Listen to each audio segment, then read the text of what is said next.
and loving Ghana enough as he did love Ghana? Well, I think that's one of the biggest problems that we face, and probably his party, the NDC, must take up that challenge. You see, it's a question of education. We do not even have a history of Rawlings. We don't have the history of his actions, what took place. You understand? We must propagate his ideas. He came up at the time he was with the youth. I'm sorry, Gudu Yaya and other way on the 30s.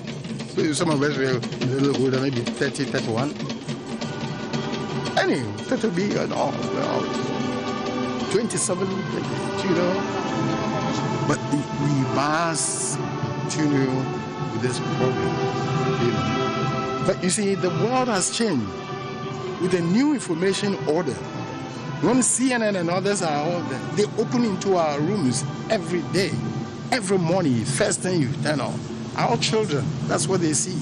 They think that is the world. They don't know how they sacrifice to make their world. Get me? So we must fool ourselves, get me, as Ghanaians, to try and instill in our own children the values, you know, of being a Ghanaian. We must have an objective, clear vision. You know, for Jerry Rawlings, he fought against anything that was anti-Ghana and fought for everything that will be pro-Ghana.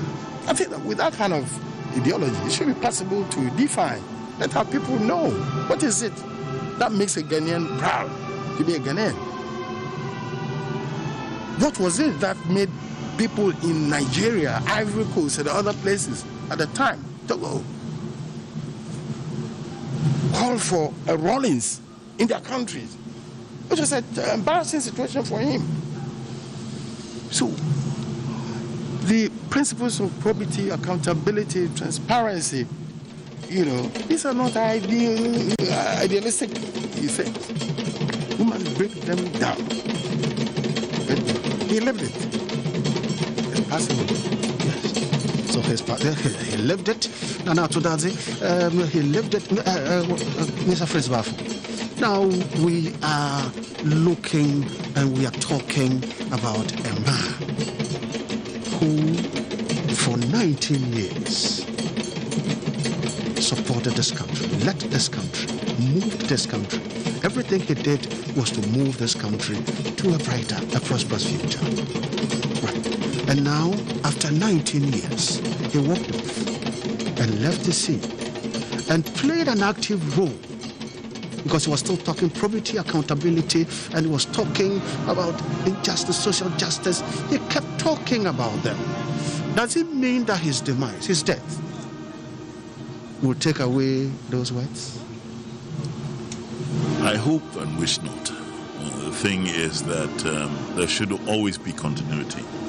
People do things to sustain, to be sustained after they're gone. We still have a lot of people who love Kwame. We still have a lot of people who love the Busia Danko tradition.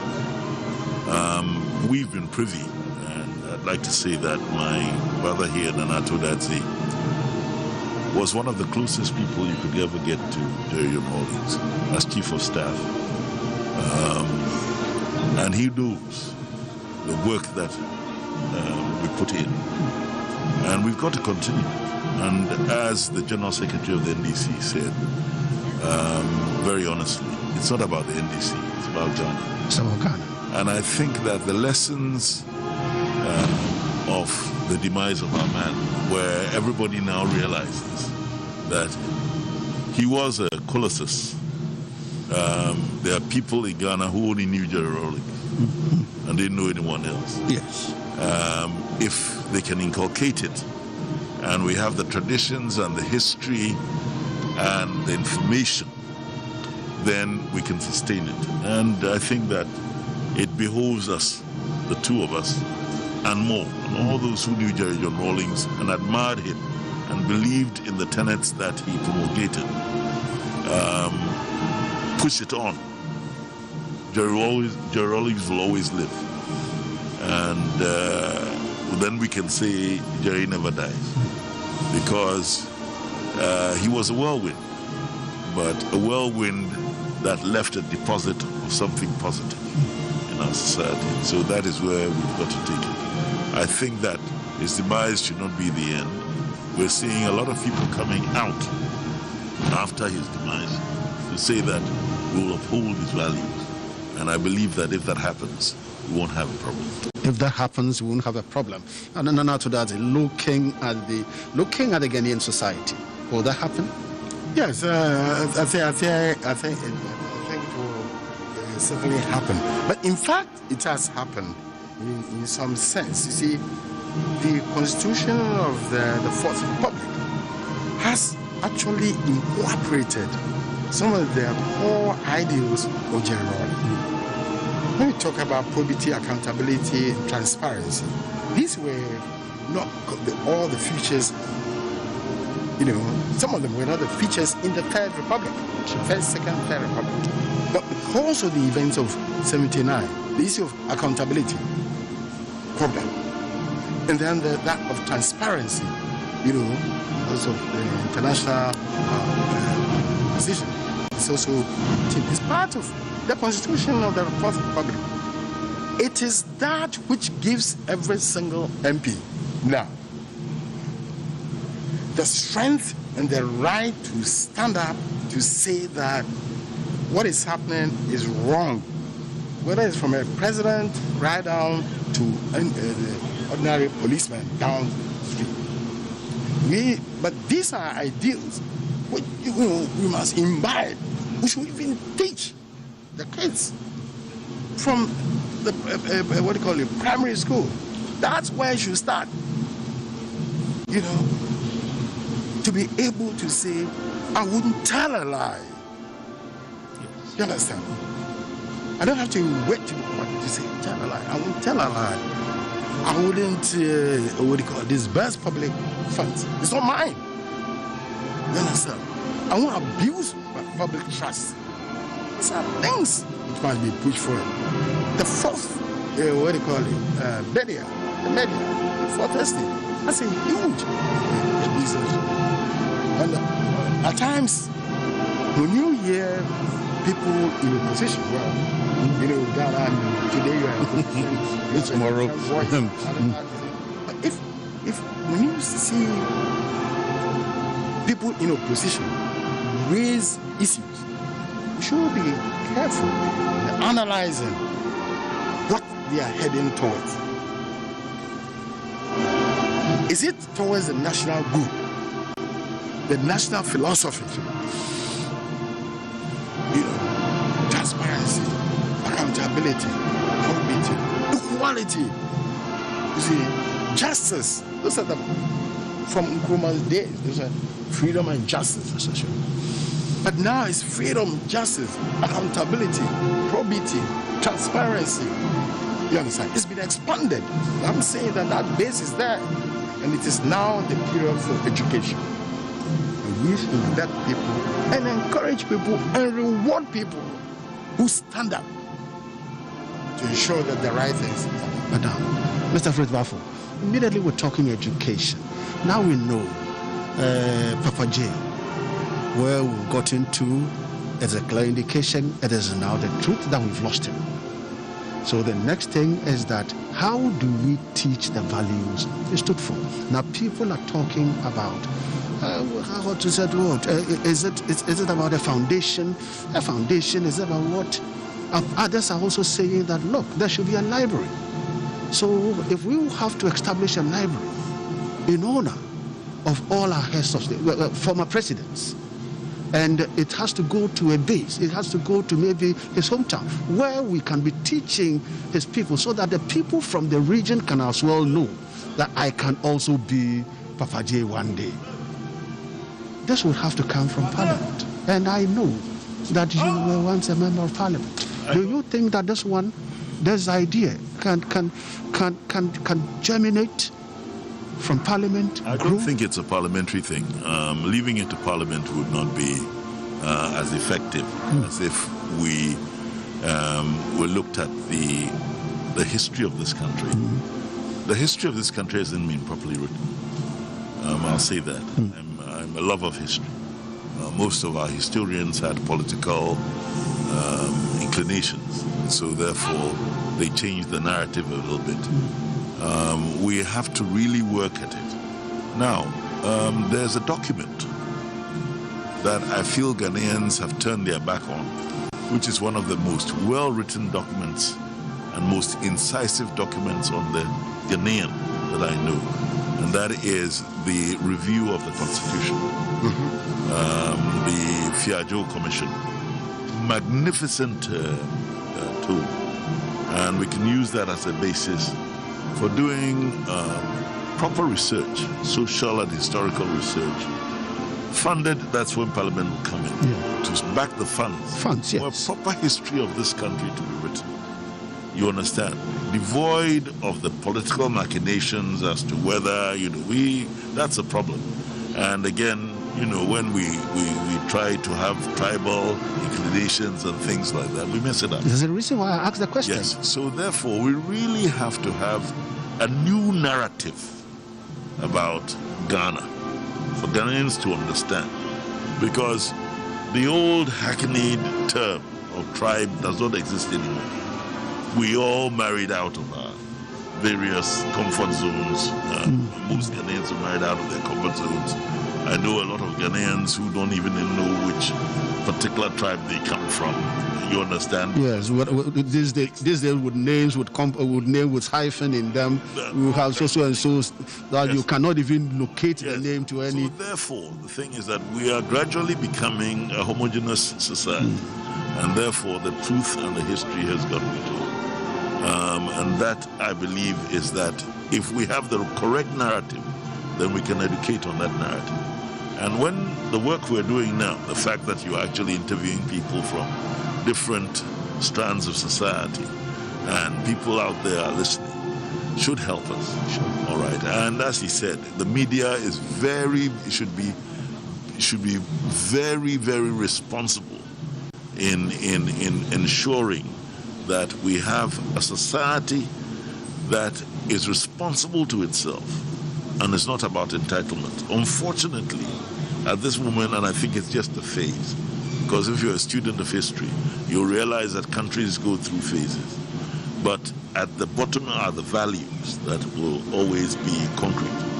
And I think that this is a phase that we're going through, but I think that we have to start assuming that we are responsible to ourselves and to the society we belong to, and that we are not just entitled. It's not a privilege to be a Ghanaian. It is actually work to be a Ghanaian. You have to work hard to be a Ghanaian, to be responsible to yourself and to your community, to your neighbors and to your people. That is what is very, very, very, very important.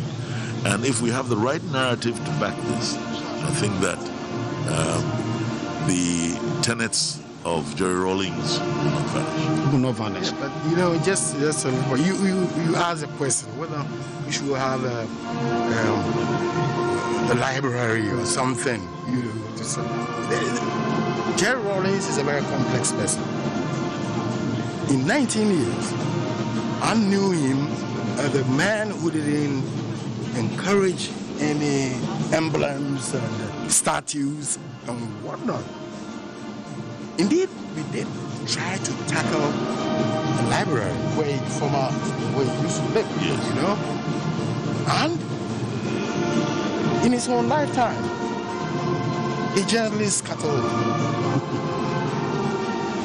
He refused to allow his picture to be mounted in offices.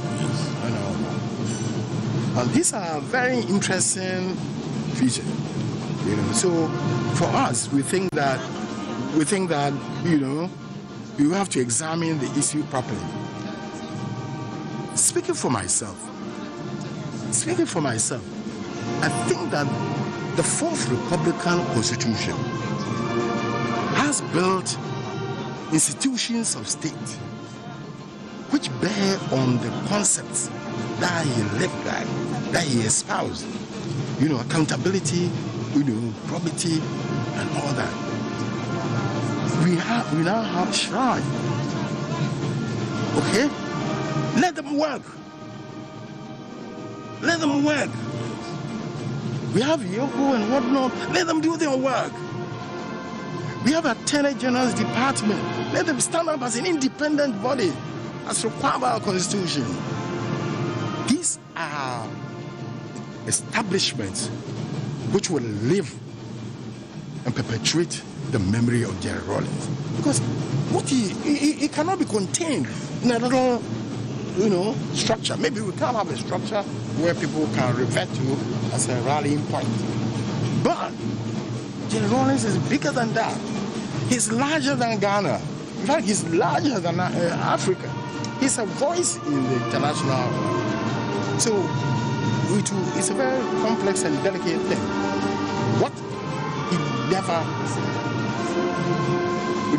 wanted was to have a structure, a statute of him, and that's personal. One day, because of somebody's anger, they go and knock his statue down. Let his ideas live. He wishes to live in the hearts of the people. Right, so we are still at the Accra International Conference Center, where we're observing the funeral of the former president, Jerry John Rawlings. We still have the filing passed, and so I think I'll humbly take Honorable Fritz Baffo. I think you stand discharged. Thank you very much. And then Nana Atudadze, former chief of staff, you also stand discharged. Yeah. Thank you. It's a pleasure having the two of you to come to enrich our conversation this morning. Thanks for it.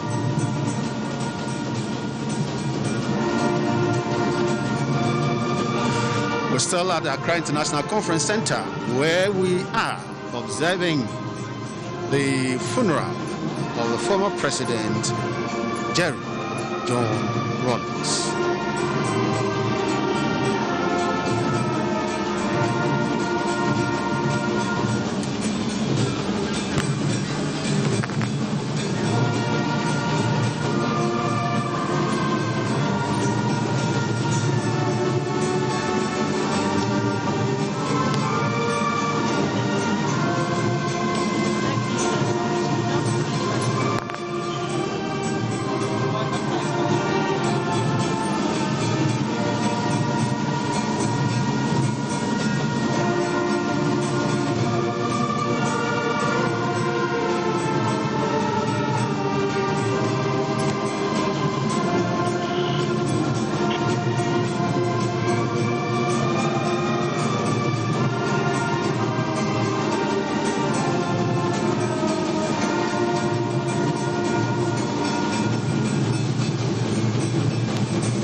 Accra International Conference Center for a short break. And we are still at the Accra International Conference Center at the funeral of the former President, Flight Lieutenant Jerry John Rawlings.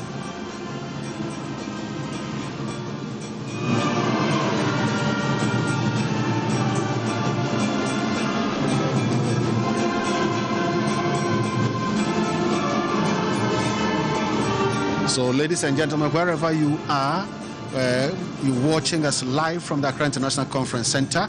We will be playing a video that would be what has happened so far, what happened this morning. And still with me in the studio, I still have Captain Akako and Lieutenant Tay. So Captain Akako, Lieutenant Tay, I think you have a very short break. We had to make way for some few interviews with some other political people. But we are back here, and we are now going to go to the beginning videos, pictures, what happened this morning, and then we will let you know what we have not shown to you from the morning.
rehearsals and you see some people fall off, they go black, they fall off.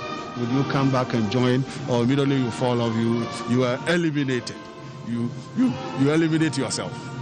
We have medics on hand who attend to you, and then once you're fit, you can come back, or they give you the chance to rest. That's right. So it's not all tough like that. There's a humane face. There's a humane face to it. Yes.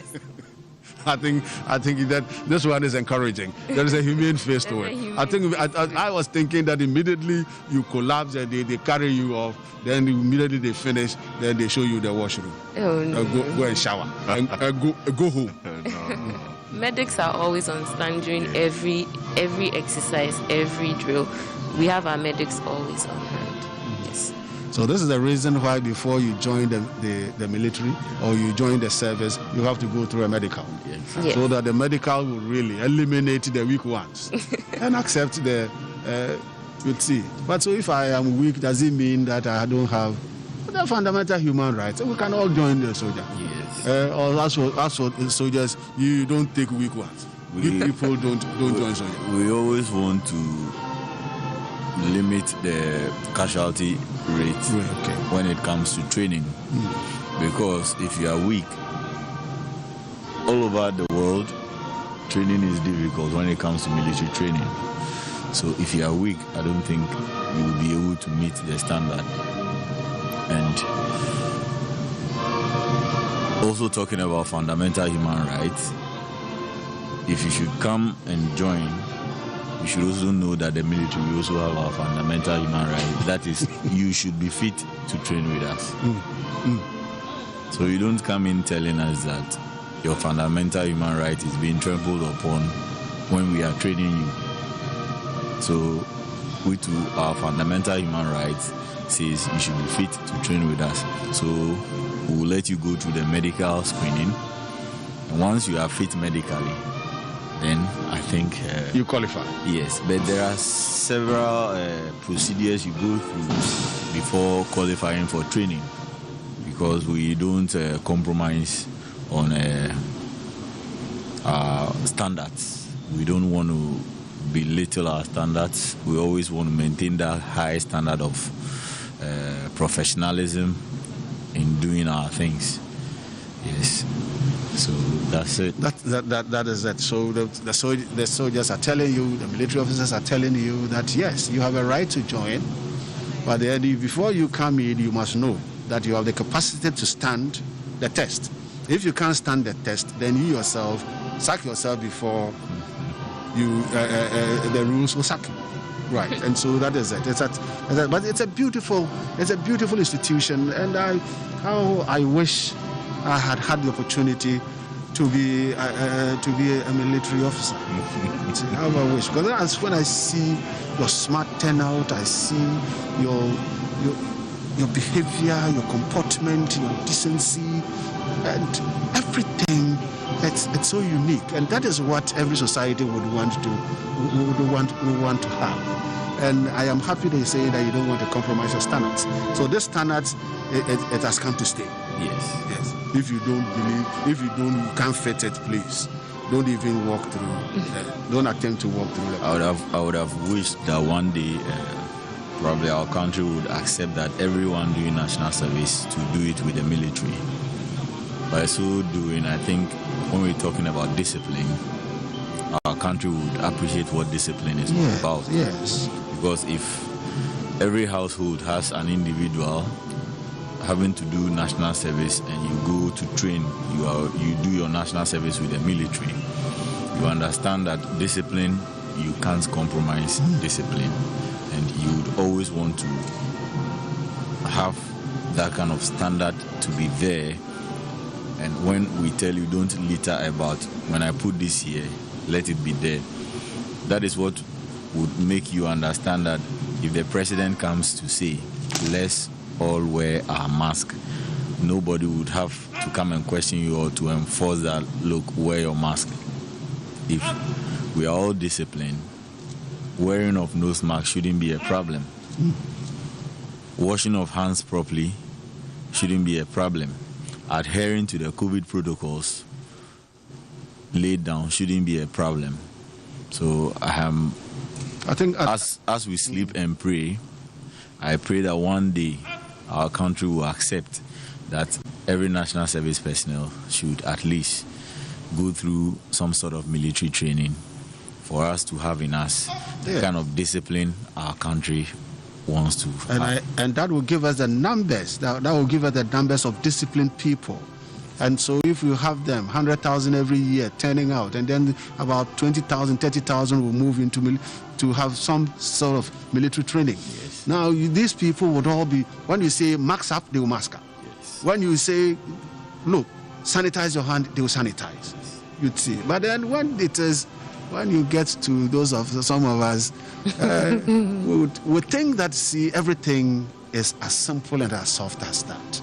And we've been brought up and we have been made to understand that, look, this is regimental. This as for these people, this is the way they are. For them, they are not friendly. We are friendly, and so we have to accommodate.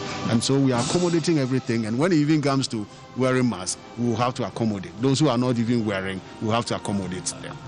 And we get to where we are even discussing now. I heard the last time we were even discussing that we should even look at the law on mask wearing again, the penalties, we should look at it again.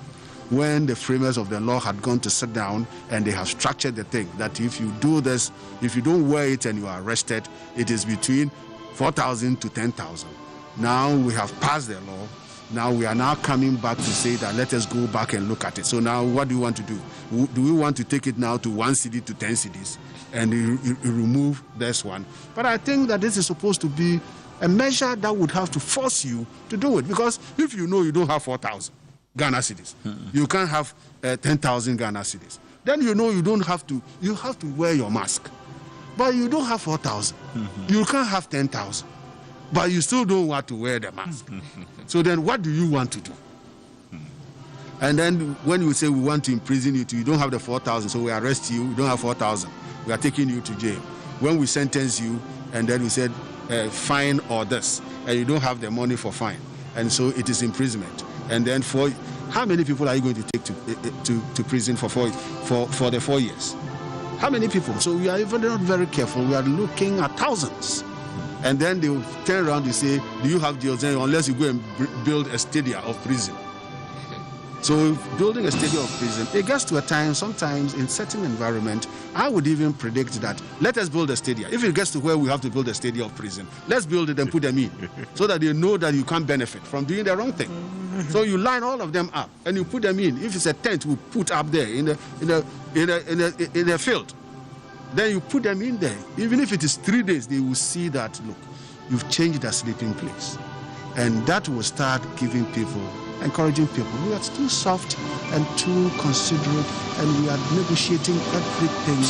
And I don't think that one is what we would have to do when we want to move forward. Because this is a man we're celebrating. And this man never did things like that. He didn't do things like that. He made sure that he was disciplined himself, and he was able to achieve this because he was disciplined. So if you want to achieve what he did achieve, the only ground rule is discipline. Minus discipline, forget about it. You can't do what he did. And you see the young ones, we want to be like Papa J. I want to be like Papa J. I want to emulate Papa J. But you are not disciplined. How do you do it? You'd see. Right.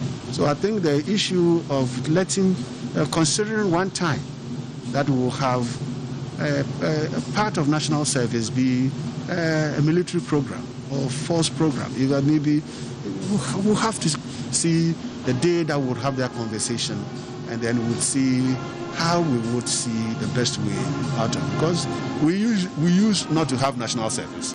National service came to us, and we are respecting it. So if we now decide that, okay, let's add this one to it, and the future is brighter if we are able to do it, then we can add it, and then we can see a brighter future. Yes. Gabi, I also want to add that we shouldn't give up on ourselves. At least we should keep on with the education to the public. At least with education, I'm sure people will be well informed about what COVID is doing to us, and if we wear our mask, what we stand to achieve. if we wear our masks and wear them properly. Not just wear, but wear them properly. And also adhere to the COVID protocols. I think with education, I'm sure we'll be able to get somewhere. That is very true. But unfortunately, some of us, those of us in the media, we've interacted with people, and you can see an adult who is telling you that there's no COVID. He's telling you that people want to make profit from this, and so they are selling. So you ask the question, who would design a face mask? And when they sell when you buy the face mask, where would the money go to? Would the money go to the president? Would the money go to the IGP? The money is not going to go to the IGP. So who is going to benefit from selling of masks? The only thing is that don't fall, because when you fall ill at this time that the government is treating you, at what cost? So if I want to avoid that cost and use that money for developmental purposes, I say, please, just wear your mask. This one too should be a debate. And how long can we be debating? Oh, Papa J, these are closing days of the man that we all had loved.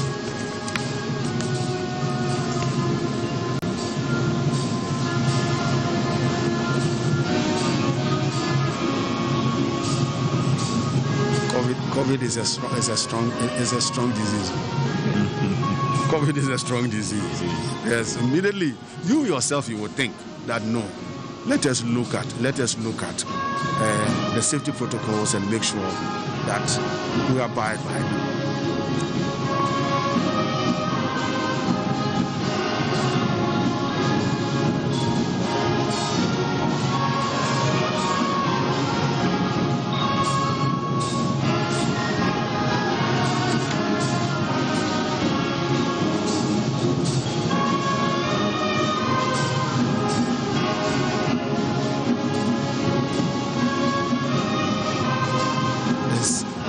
This mask business is really disturbing me. I see some foreheads, and at the point I attempt to say something, but then I hesitate, because if you're not very careful, you would introduce somebody who is not.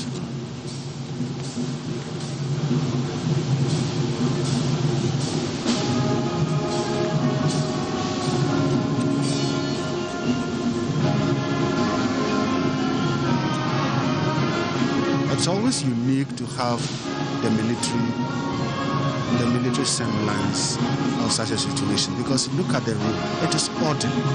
You don't see anybody standing anywhere, standing agile anywhere. You see it's a casket, and you see if it has to be in our traditional settings, in my village, that we are doing this funeral, and you have a casket and the flowers like this. But this time the whole town is there, and you won't even get space. So social distancing and everything will be thrown to dogs. But because of the military settings around it, now you see the order and you see the discipline, and we see that this is the way it has to go. We need to commend the planning committee for having put in up such an orderly ceremony or event. And it is hard work. Yes. If they hadn't come out to put in those measures, I think by this time the forecourt of the conference center should be filled up. Yes, should be filled up. Kudos to the planning committee for having done a good job. And as we are seeing, I'm sure our former president will rest well. Will rest well. Filled with smiles. If really dead people will stand there, they said that dead people, he is standing somewhere looking at us and watching us. If he should be standing there, he would see that, well, what he stood for has come to stay. Because the discipline that he really encouraged all of us to do, I think we see semblance of it at his funeral.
Asante, funeral procession.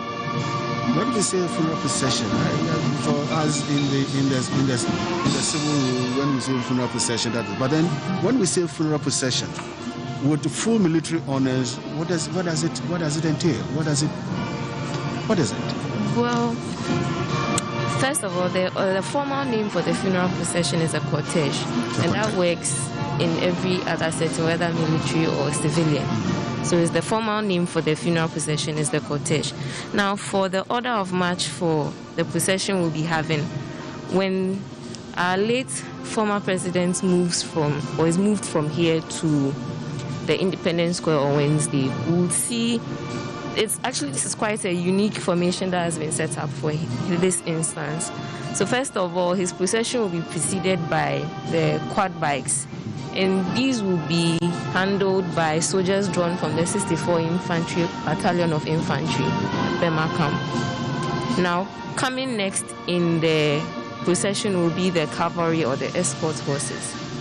These are soldiers and horses drawn from the 3-mounted squadron of the 153 Armored Reconnaissance Unit. So these mounted or cavalry or escort horses will be serving as ceremonial guards for the procession. And being a lifelong rider himself, you will see that there will be a riderless horse in the procession. Now this riderless horse is symbolic of his love for riding. So in this case, it is thought that the horse is his. So then you see that the riderless horse will be saddled and prepared for riding, but then the riding boots will be turned to face backwards. And then the riding crop, the riding helmet and his jacket will also be placed in the saddle of the horse. Now the horse will not be alone, it will be guided by a handler, but then no one will be riding the horse. So no one will sit on the horse. Yes. So the person will be there holding maybe the strap and then walking. Yes. So he was an equestrian, he was a riding enthusiast. So this is symbolic of him to celebrate that love for riding. Yes. Now after that we'll have the escorts and then the firing party. They will be doing their ceremonial 21-gun salute at the cemetery. Yes. Then the band will also be escorting the casket as it moves from here and throughout the procession on the final day to the cemetery as well. We'll also have the clergy in the procession and then followed by the body on the gun carriage. When it leaves here initially, it will be placed in the hearse to the Independence Square. But in the final day on the procession, it will be placed on the gun carriage, which will be attached to a vehicle. Now, the gun carriage is an honor, when your body is placed on a gun carriage, is an honor reserved for generals and heads of state. Yes. So on the gun carriage, as someone might be wondering what a gun carriage is a frame or a mount that supports the gun barrel of an artillery piece, allowing it to be maneuvered and fired. Now, when we say a gun, in layman terms, everyone thinks a gun is a pistol, a small gun that you fire. But in military terms, the gun is a high or large caliber weapon. So it's placed, and then those are the cannons. They sound like the cannons. They make the very, very loud noises and shake the ground at certain points in time. So these are handled by the officers and soldiers of the artillery unit. Yes. And then they will also be firing at the cemetery as well. So now gun carriages have been used to carry the coffin of fallen soldiers and officers at military funerals, and also holders of high office with a military connection in state funerals to their final resting place. And the practice has its origins in war and appears in the 19th century in the Queen's Regulations of the British Army. Seeing as we were colonized by the British, that practice has also been inculcated here. Yes. So then we also have the pallbearers. Now here, the pallbearers provide security to the deceased or the fallen comrade. So in the case where the body is placed on the gun carriage, the bearer party will be flanked. The bearer party flanks the pallbearers, meaning the pallbearers will come next to the gun carriage, and then the bearer party will flank them on the outside. But where the casket is in the hearse, the pallbearers will also flank the hearse, and then the bearer party will be outside. But in the situation where the bearer party carries the casket, the pallbearers flank them as they carry the caskets to provide that ceremonial respect and then security as well. Now, in this case, the pallbearers will be brigadier generals.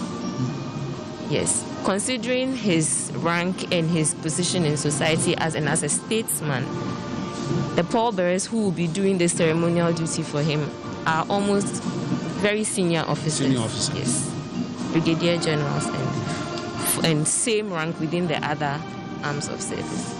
Yes. After that, we'll have the family and then the wreath bearers. Yes. They will come next in the procession.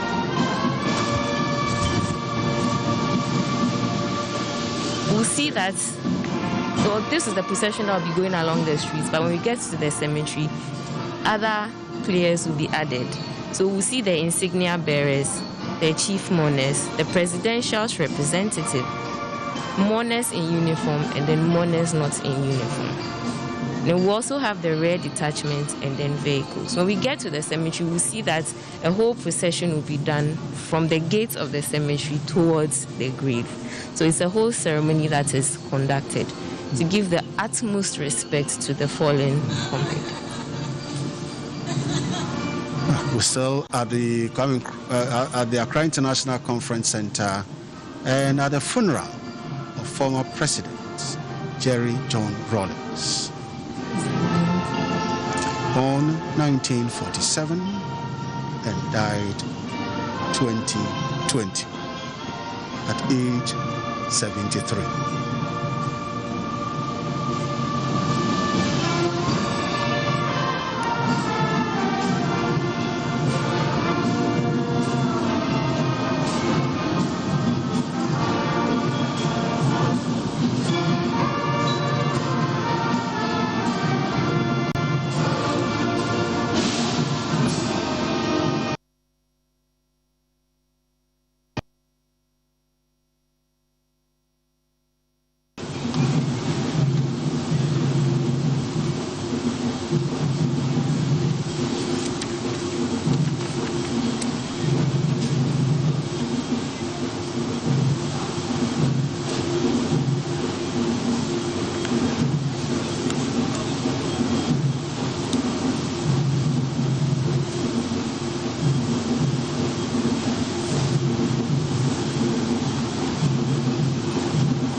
We're still at the Accra International Conference Center where the funeral of the late President Jerry John Rawlings is ongoing. This morning, the casket carrying his mortal remains was delivered to the family, and the casket was brought in this morning by officers of the Ghana Army, of the military, and Captain. Yes, Captain Akaku. The officers, who are those who brought in the officers of brought the casket and delivered it to the family at home? Okay, as I said earlier, we call them the burial party, and I said they were commanded by squadron leader Ejeni Mwati, and they are made up of warrant officers. I think we have warrant officer class 1, Emisa Foster, warrant officer class 1, Yali Douglas, warrant officer class 2, Numawose Wisdom, warrant officer class 2, Na Godwin. We have warrant officer class 1, Awafu Daniel, and warrant officer class 2, Brefo Sechi Daniel, warrant officer class 1, Kwashi David, and then warrant officer class 1, Ahiale Stanley Innocent. They constitute the burial party. And when we move on to the Independence Square, where the funeral will also, the proper funeral will take place, and to the cemetery, we have other colleagues and other members who also constitute other unique groups. We have the wreath bearers, those smartly turned out ladies who would carry the wreath to be laid. We have the guns, the 21 gun salute. We have a commander in charge of them. You know, with the military, we don't just do things in isolation. You are guided by leaders so that when things go wrong, they would answer, and when things go right too, they would answer. Yeah. So for the gun salute, the 21 gun salute, I think the commander is in the person of Captain Abdul Mubarak Yakubu from the 66th Artillery Regiment.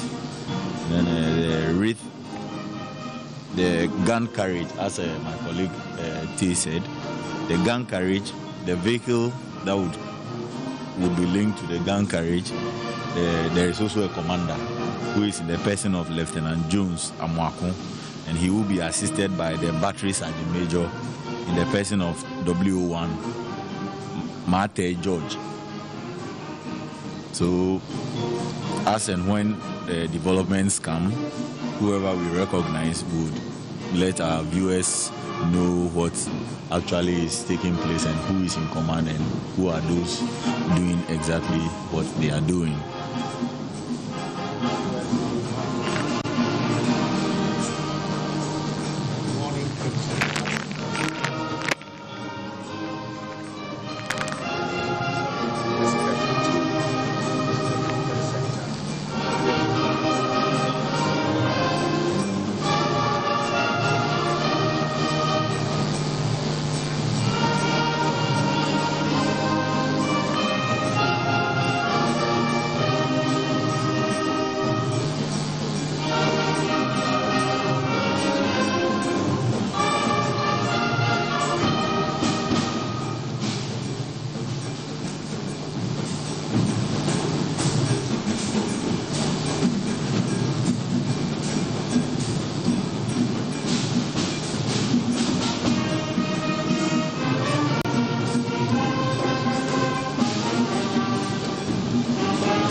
journey of such a great man, you have to know that 8 a.m.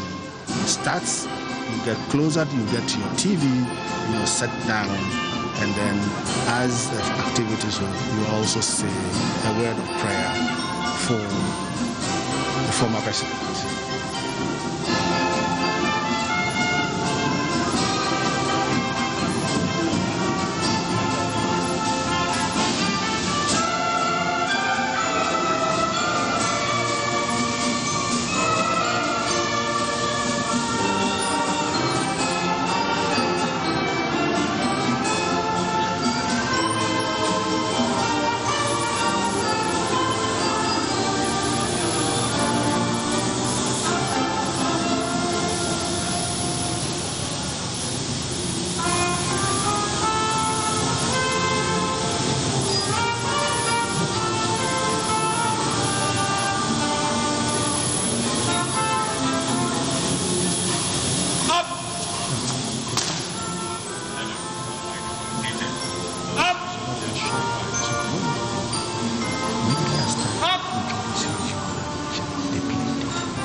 2016 presidential elections.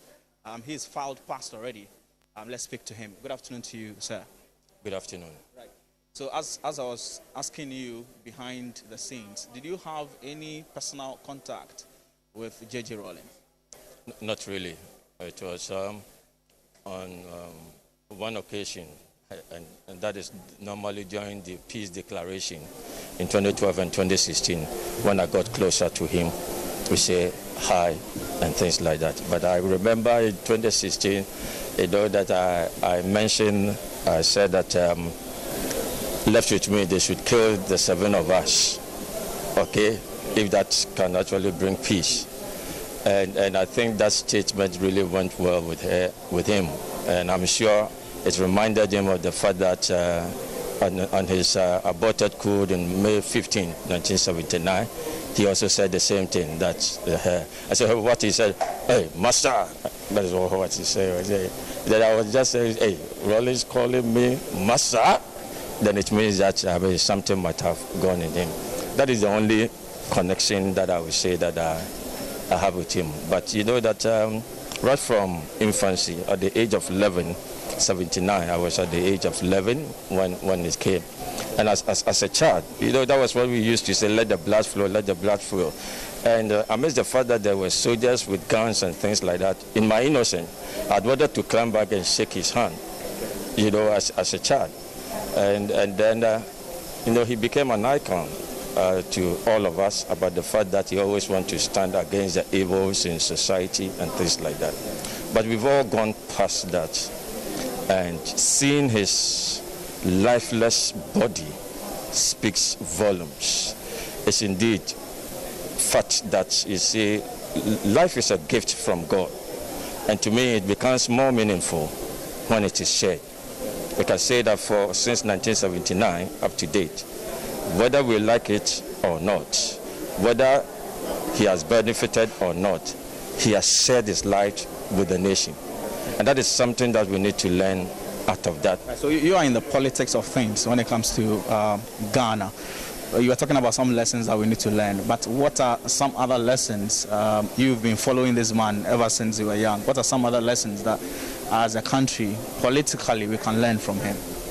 You see, politically, looking at his life, how he transitioned as a military dictator into a constitutional presidency speaks volumes of who he is and how flexible and open-minded he can also become when he sees that the forces are not right for him to take an action. Okay, other nations went down, but for us, he was able to transition us from military rule to democratic rule. And that is something that we need to learn. So he was a very practical man, and I know you are an engineer, and so practicality would be of much interest to you. Maybe we want to be more practical as a country instead of talking about the theories, isn't it? Definitely. You see, and I'm someone also, we used to hear that Rawlings does not believe in democracy. Likewise, you see, it's not that I don't believe in democracy, but how we are practicing it. And the whole world has been skewed since 1896. Because democracy was to cure partisanship. Political parties. Political parties are not supposed to be part of democracy. But here we are, all of us, we've been engrossed in the fact that we should believe in political parties. And so we have failed as a nation to reinvent our own democracy, which the fundamentals is just about respect for the fundamental human rights and respect for rule of law. And so how you govern your people without partisanship is better. And to be honest with you, the political ideologies and partisanship, they are all imperialist tools of divide and rule.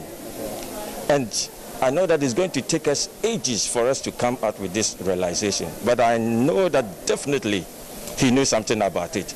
But it will take some courage for us to tell our leaders that let's forget about these political, ideological patches, that I don't need to be thinking as a socialist or a capitalist to know how to feed my child, to know how to clothe my child, to know how to manage my church.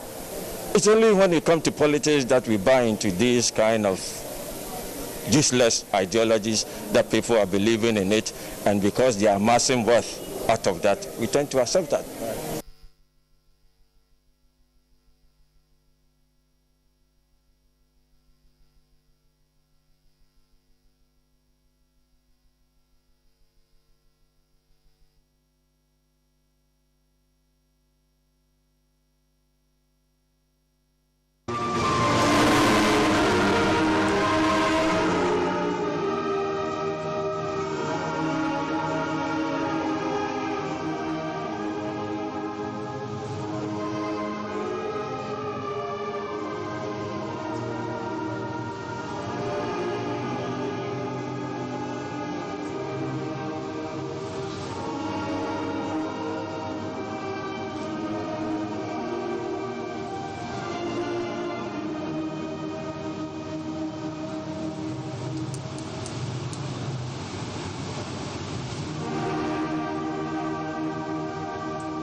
Adishima mema munyina aha emmakwaba na emmakwaba efi Accra International Conference Center eho na Ghana ye mampanyida da Jerry Rawlings a wanya ne baby krono woda empema enne titie ni anintin bebre efi achichi ni bencheye na omu etwa ne ho ahia agyam no de etwa tokra na wakọ akọpe baby ada enti sabre emmakwaba aba UTV Prem to breakers ye boyiswe na madaroma eno ene ensemtitu a edi akotene enne ewe yenkase boy emo enti yebesan adane ehu abia ni akọ